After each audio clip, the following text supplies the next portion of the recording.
Xeraxia, Wrath of the God King by Adrian. Chapter 1. What the hell even is this?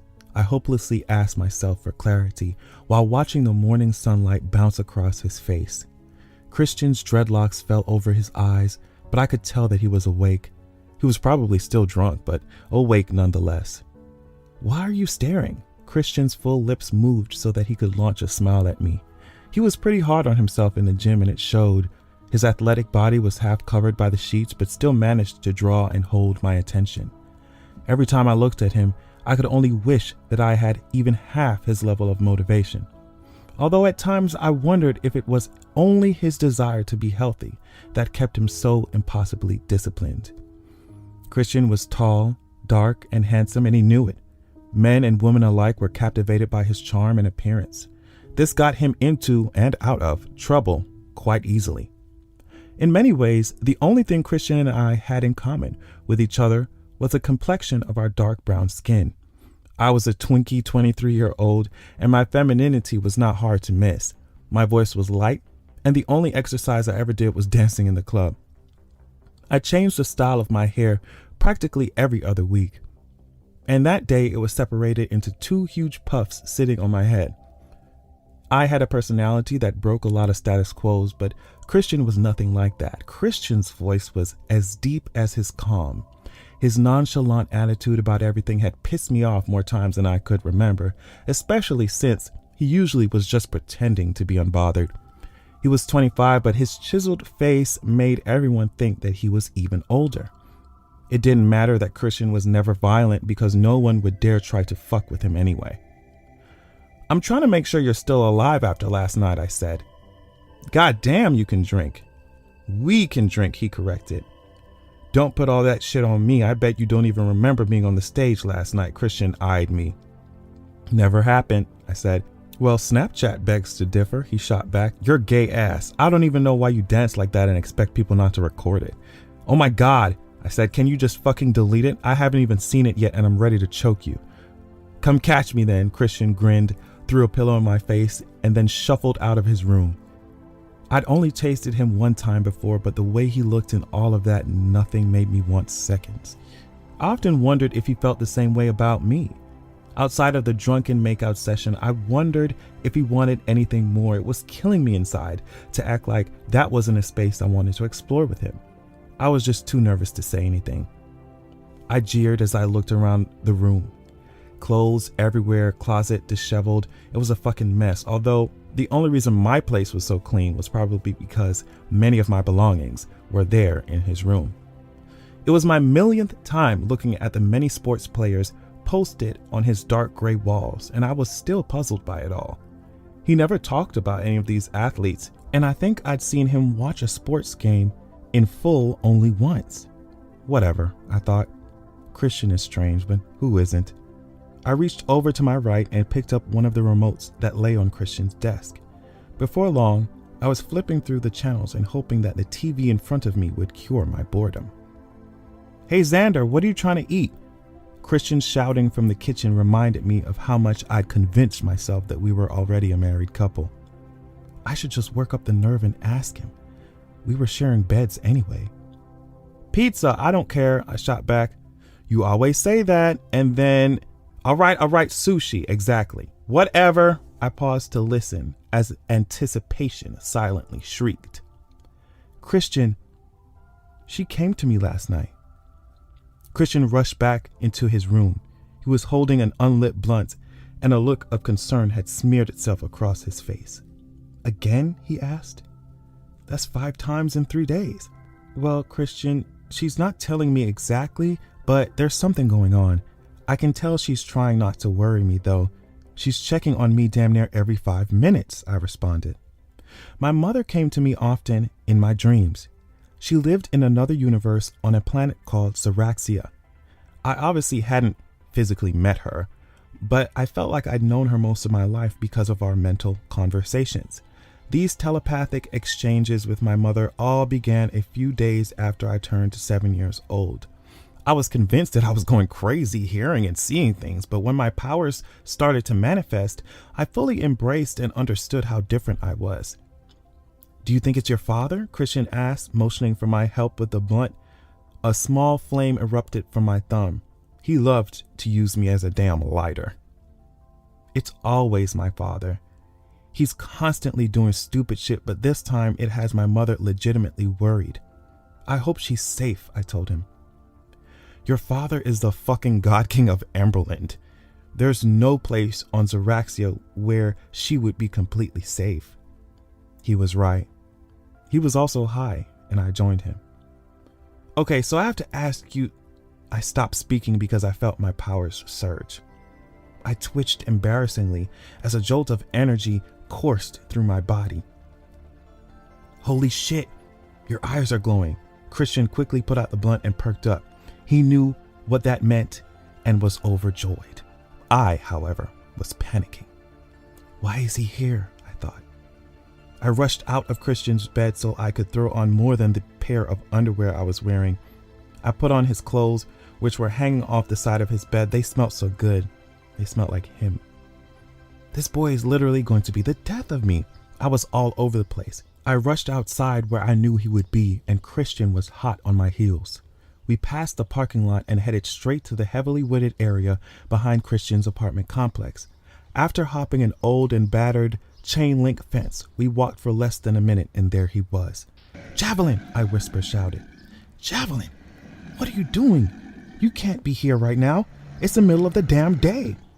I could feel Christian's excitement behind me as we got closer. There he was, black as obsidian and larger than a private jet. I would have had to climb on the top of a telephone pole just to get to the base of his neck if he didn't always lower himself so drastically for me.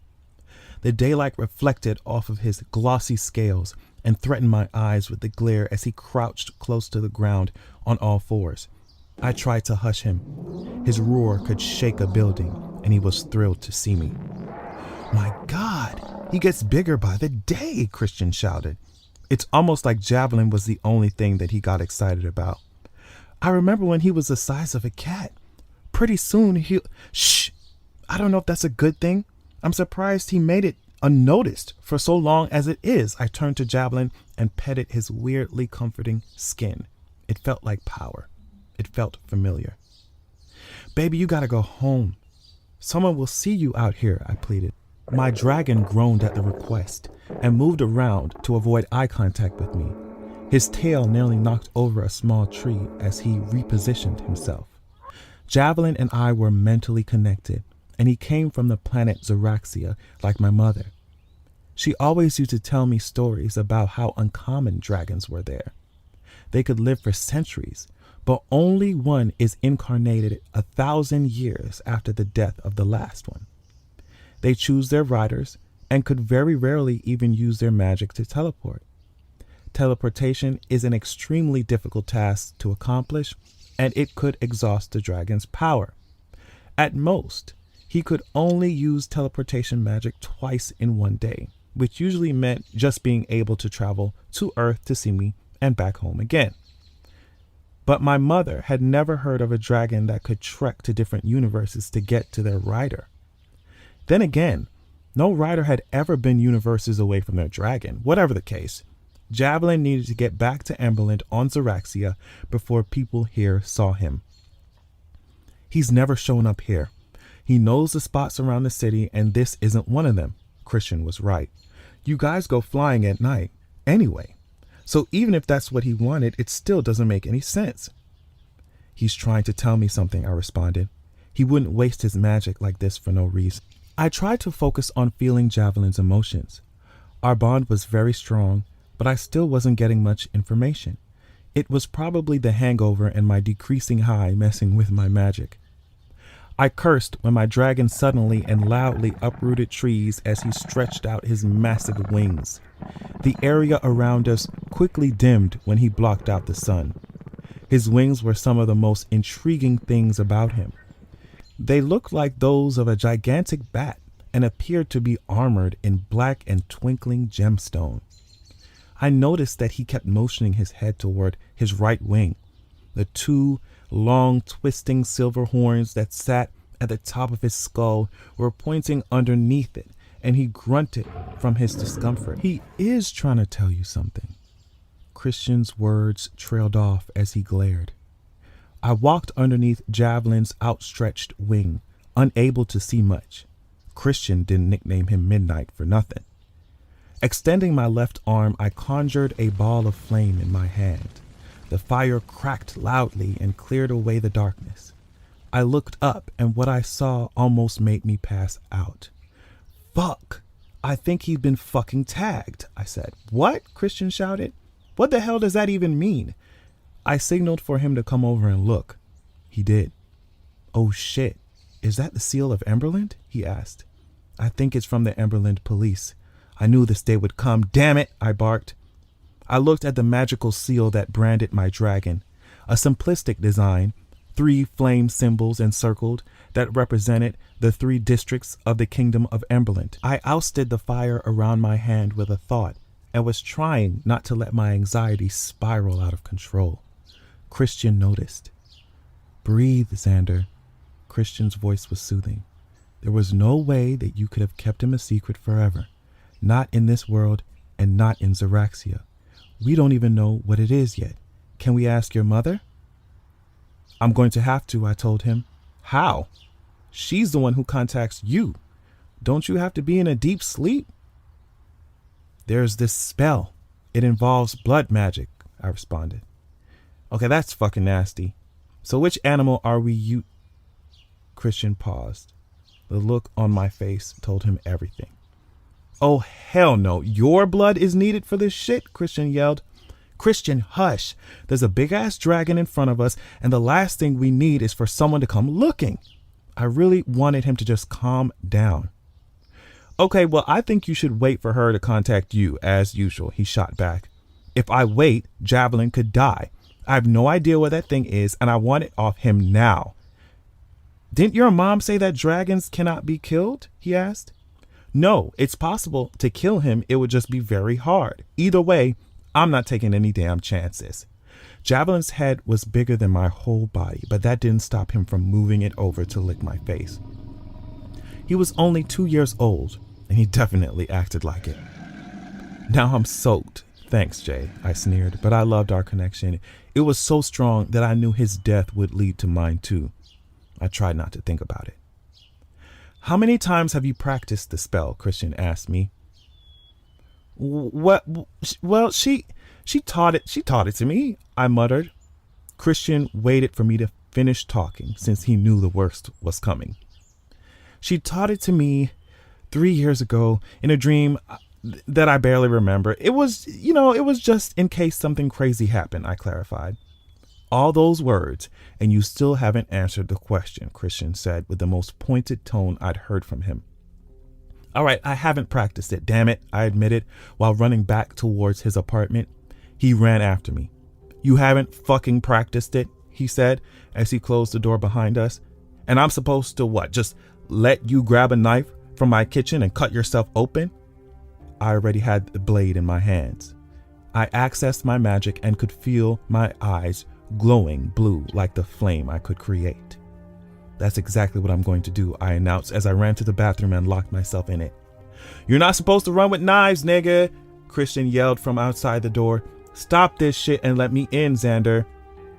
Christian, if my dragon dies, I'm going to lose my goddamn mind and my life. I need to find out what that shit is on his wing, and I know my mother will have an answer. I cut into a tiny vein on my left arm and allowed a steady trickle of blood to drip into the flame that I was holding in my right palm.